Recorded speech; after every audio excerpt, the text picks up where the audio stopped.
Καλημέρα σε όλους. Θα συγχωρέσετε το τράκ μου, είναι η πρώτη φορά που βγαίνω σε τόσο πολύ κόσμο και είμαι λίγο αγχωμένη. Θα μιλήσουμε παρόλα αυτά για κάτι που αγαπώ πάρα πολύ. Θα μιλήσουμε για μουσική, θα μιλήσουμε για παιδιά και θα μιλήσουμε για μουσικοθεραπεία. Τι είναι όμως μουσικοθεραπεία? Είναι ένας όρος που ακούγεται τόσο συχνά το τελευταίο καιρό στην Ελλάδα και όμως γονείς παιδιών με ρωτάνε πάντα και τι είναι αυτό και τι κάνει, γιατί το κάνουμε στα παιδιά, τι καλό μπορεί να δει. Όπως εξηγώ πάντα, μουσικοθεραπεία είναι μια ψυχοθεραπευτική παρέμβαση που χρησιμοποιεί τη μουσική σαν μέσο, σαν καταλύτη, για να βοηθήσει τον θεραπευόμενο σε οποιοδήποτε πρόβλημα έχει και αν έχει. Υπάρχουν δύο όροι μέσα στη λέξη μουσικοθεραπεία. Η λέξη θεραπεία και η λέξη μουσική. Θεραπεία προϋποθέτει πάντα αρρώστια ψυχική ή σωματική. Στη μουσικοθεραπεία τον όρο τον παίρνουμε με την πολύ πλατιά του έννοια και θεωρούμε οποιονδήποτε ανθρώπινο πόνο χρειάζεται θεραπεία, βοήθεια και στα παιδιά με τα οποία ασχολούμαι εγώ είναι συνήθως ανάγκη για επικοινωνία και ανάγκη για χαλάρωση. Έχουμε δύο είδη μουσικοθεραπείας. Την ενεργητική που στηρίζεται στο μουσικό αυτοσχεδιασμό και συνήθως παίζουμε μαζί, ο θεραπευτής με το θεραπευόμενο, και στη δεκτική που στηρίζεται στο ενεργητικό άκουσμα ηχογραφημένης ή ζωντανής μουσικής. Μουσική τι είναι? Αυτή την ερώτηση όταν έπρεπε να ετοιμάσω το λόγο μου είχα πολύ μεγάλο πρόβλημα να βρω μια απάντηση. Γιατί για μένα μουσική είναι το παν. Είναι ο αέρας που ζω και από μικρή θυμάμαι αν ήθελα να με κάνουν να κάνω κάτι αρκεί να μου βάζαν μουσική. Δεν υπήρχε περίπτωση να μην υπακούσω.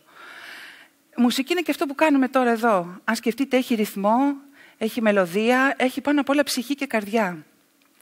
Μουσική λέει η επιστήμη ότι είναι ό,τι συλλαμβάνει το αυτί μας. Ο κάθε ήχος, από τον πιο απλό ενός μουσικού οργάνου μέχρι τον πιο σύνθετο της φύσης. Όμως, μουσική είναι πέρα και πάνω από όλα αυτά, γιατί ένα παιδί που δεν ακούει μπορεί να ακούσει μουσική ακουμπώντας το χέρι του πάνω σε ένα όργανο και να ακούει εξίσου καλά μουσική με εσάς και με μένα. Χάρη στο μεταβλητό της χαρακτήρα, η μουσική μεταπλάθεται συνέχεια και τη συλλαμβάνουμε ο καθένας διαφορετικά, ανάλογα με τη μουσική του ταυτότητα. Δηλαδή με τα ακούσματα που είχαμε μέσα στη μήτρα ακόμη της μαμάς μας, με το περιβάλλον μας, με την κοινωνικό περίγυρο που ζούμε, με τη φυλή μας, με όλα αυτά. Άρα δεν είναι καθόλου απλό το τι μουσική ακούμε και τι μουσική μας αγγίζει. Επίσης η μουσική μπορεί να μας κάνει να εκφράσουμε ποικίλα και συχνά αντιφατικά συναισθήματα, γιατί δεν γνωρίζει όρια και όριο είναι ακόμη και ο λόγος, ακόμη και αυτά τα χρώματα. Η επίδραση της μουσικής είναι σωματική, στον εγκέφαλο, στο σώμα. Χαλαρώνουμε, λύνεται το σώμα μας, η μυϊκή ένταση. Έχουμε θετικότερη αντιμετώπιση της φαρμακευτικής αγωγής για τα παιδιά. Είναι ψυχολογική. Βοηθάει πολύ στην επικοινωνία, γιατί ανοιγόμαστε, γιατί ξέρουμε ότι δεν έχουμε σύνορα και θα μας καταλάβουν έτσι κι αλλιώς.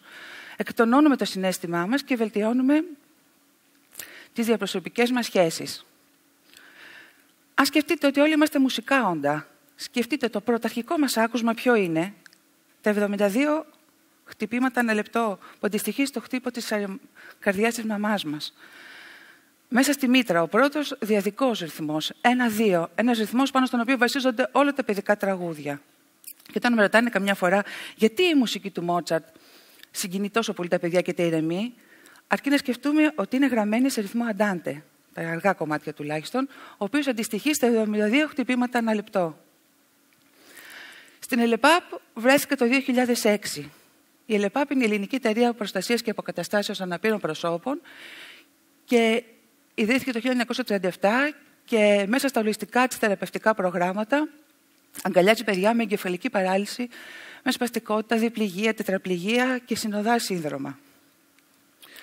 Τα ευεργετικά αποτελέσματα που έχουμε δει στα παιδιά αυτά, που να σκεφτείτε ότι είναι παιδιά από βρέφη, δηλαδή 1 μηνός, μέχρι παιδιά σχολικής και προσχολικής ηλικίας, και στα 8 χρόνια αυτά που δουλεύω μαζί τους, καταλήξαμε σε κάποια αποτελέσματα, αν μπορούμε να τα συνοψίσουμε όλα. Αυτά είναι η βελτίωση των αδρών και λεπτών κινητικών τους δεξιοτήτων, η αναγνώριση του συναισθήματός τους, παιδιά που δεν μπορούν να μιλήσουν και δεν μπορούν να εκφραστούν, παιδιά με μεγάλο στρες και πόνο, αρθρώσεις κλειδωμένες από τη σπαστικότητα, ικανότητα επικοινωνία, λεκτική και μη, που είναι πολύ σημαντικό να επικοινωνούμε ακόμη και να μην υπάρχει λόγος, χαλάρωση και εκτόνωση του συναισθήματος, του πόνου, του φόβου, του στρες και ικανοποίηση, χαρά και θετικότητα μέσα από την επαφή με την τέχνη.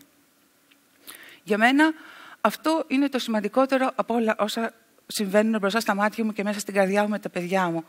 Γιατί πέρα και πάνω απ' όλα η μουσική είναι χαρά, είναι διασκέδαση και αυτά τα παιδιά δεν διασκεδάζουν, έχουν θεραπείες από το πρωί στο βράδυ, θεραπείες επώδυνες που συχνά τα κάνει να ξεχνάσουν ότι ακόμη και αυτό το χέρι και αυτό το πόδι που δεν μπορεί να κουνηθεί καλά, μπορεί να κάνει δημιουργικό παιχνίδι. Μπορεί να βγάλει όμορφη μουσική. Ακόμη και η μύτη μας να κουνιέται μπορεί να βγάλει μουσική. Και αυτό θέλω να κρατήσετε όλοι σας σήμερα από εδώ. Ότι πέρα και πάνω απ' όλα η μουσική είναι δόνηση, είναι χαρά, είναι ελευθερία. Και όταν θα ακούσετε μουσική, θα την ακούσετε διαφορετικά. Σας ευχαριστώ πάρα πολύ για την προσοχή σας και την... Γεια σας.